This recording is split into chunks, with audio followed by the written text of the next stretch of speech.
Assalamualaikum warahmatullahi wabarakatuh. Good morning, class. How are you today? Now, prepare yourself, prepare your book, prepare everything you need, and don't forget to pray to Allah Subhanahu wa Ta'ala. Hopefully, Allah will bless us. Then we are going to study and get the point about the material.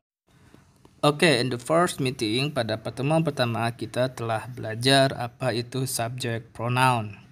Telah kita ketahui bersama, subject pronoun itu terdiri dari I, you, they, we, she, he, it. Oke, pada pertemuan kali ini, yaitu pertemuan kedua, kita akan membahas bagaimana cara membuat pola kalimat sederhana. Kalimat sederhana hanya terdiri oleh subjek dan predikat. Pada kesempatan kali ini, predikat yang dimaksud Bapak akan berikan contoh berupa kata kerja dan kata sifat. Baik, setelah kita mempelajari dan mengetahui apa itu subjek, ayu, dewi, she, it. Sekarang perlahan Bapak akan berikan apa itu kata kerja. Perhatikan penjelasan berikut ini. Jika Bapak definisikan, kata kerja adalah kata yang dimana maknanya ada kegiatan yang dilakukan. Bapak ulangi sekali lagi, kata kerja biasanya kata yang di dalam maknanya ada kegiatan yang dilakukan. Beda dengan kata sifat. Untuk lebih jelasnya, perhatikan contoh berikut ini. Baik, berikut contoh kata kerja yang akan Bapak berikan. Di antaranya adalah go, run, read, write, sit, cry, bring, see, jump, smile, eat, drink, visit, invite, walk, sleep, talk, pay, and cry. Tentu masih banyak kata kerja yang lainnya. Berikutnya contoh adjective: beautiful, handsome, hot, cool, dirty, ugly, cheap, expensive, sleepy, soft, hard, easy, difficult, smooth, dan lainnya. Lalu kita coba telaah jauh lebih dalam lagi. Perhatikan, di awal tadi Bapak sampaikan bahwa kata kerja adalah kata yang di dalam maknanya ada kegiatan yang dilakukan. Sekarang kita bandingkan antara go dan beautiful. Go kita ketahui maknanya pergi, berarti ada kegiatan di dalamnya, menuju ke. Sedangkan beautiful adalah kata sifat. Tidak ada kegiatan di dalamnya, hanya menunjukkan sifatnya, yaitu kecantikannya. Contoh yang lain, misalkan kita acak sit. Sit adalah duduk. Melakukan kegiatan yaitu duduk. Maka sit disebut kata kerja. Lalu kita bandingkan dengan hot. Hot adalah kata sifat, yaitu panas. Jadi kuncinya adalah untuk membedakan agar kalian mengetahui mana itu kata kerja dan kata sifat adalah dengan mengetahui artinya. Dengan mengetahui artinya, kalian akan mudah menentukan kata kerja dan kata sifat dalam bahasa Inggris. Baik, berikutnya Bapak akan beri contoh pembuatan pola kalimat sederhana yang terdiri dari subjek plus predikat. Pola kalimat sederhana dalam bahasa Inggris yaitu subjek ditambah predikat atau subjek ditambah to be plus adjective. Nah, ini adalah contoh secara umum, nanti akan Bapak detailkan contohnya. Contoh, subjek bertemu kata kerja. Subjek Bapak pilih I, kata kerja Bapak pilih go. Jadi kalimat sederhananya I go, saya pergi.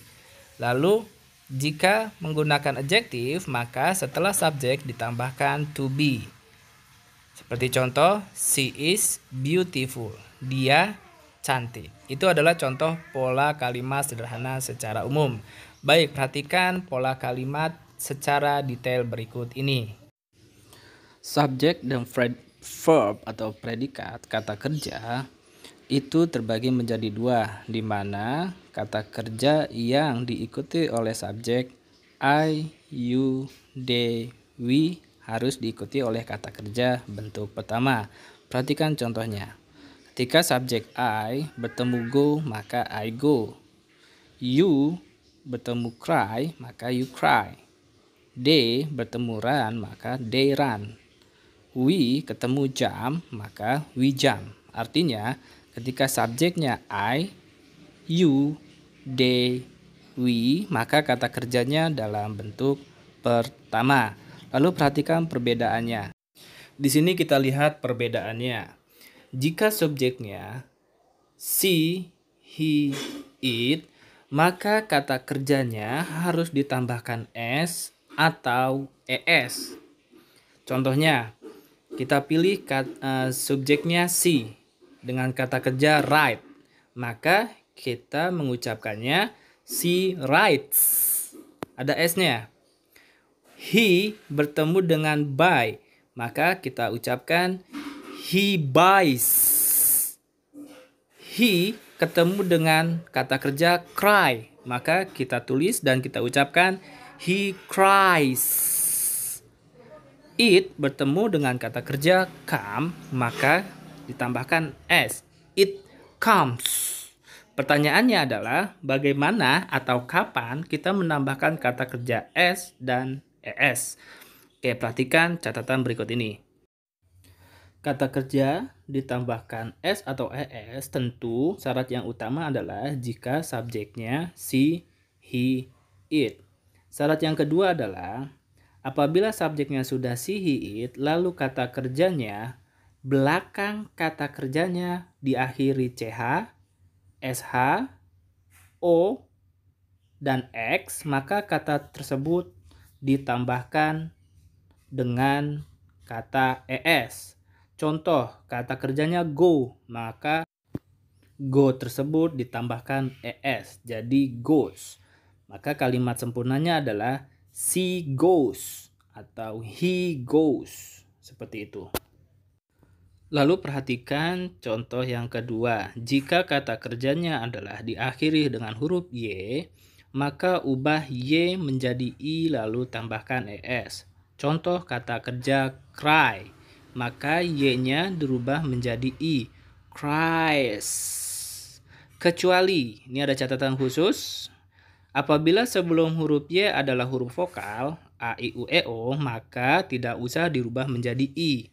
Contohnya apa? Kata kerja buy, b, u, y. Karena sebelum y itu adalah huruf vokal, u, maka cukup ditambahkan s, tidak perlu ditambahkan es.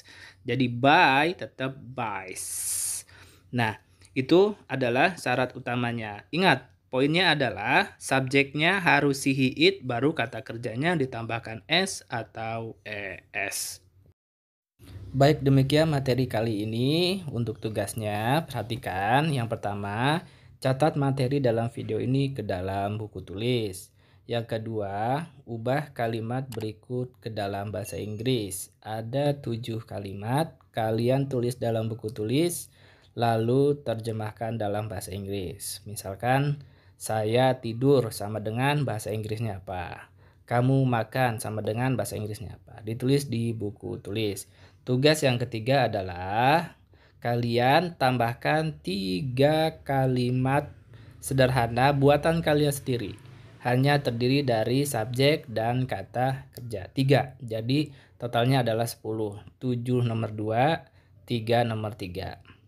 Semua tugas ini dikerjakan di dalam buku tulis, ditulis tangan, lalu difoto, lalu dikumpulkan melalui link yang telah diberikan. Demikian pertemuan kedua pada kali ini. Terima kasih. Jangan lupa subscribe untuk mendapatkan materi terupdate minggu depan. Terima kasih. Assalamualaikum warahmatullahi wabarakatuh.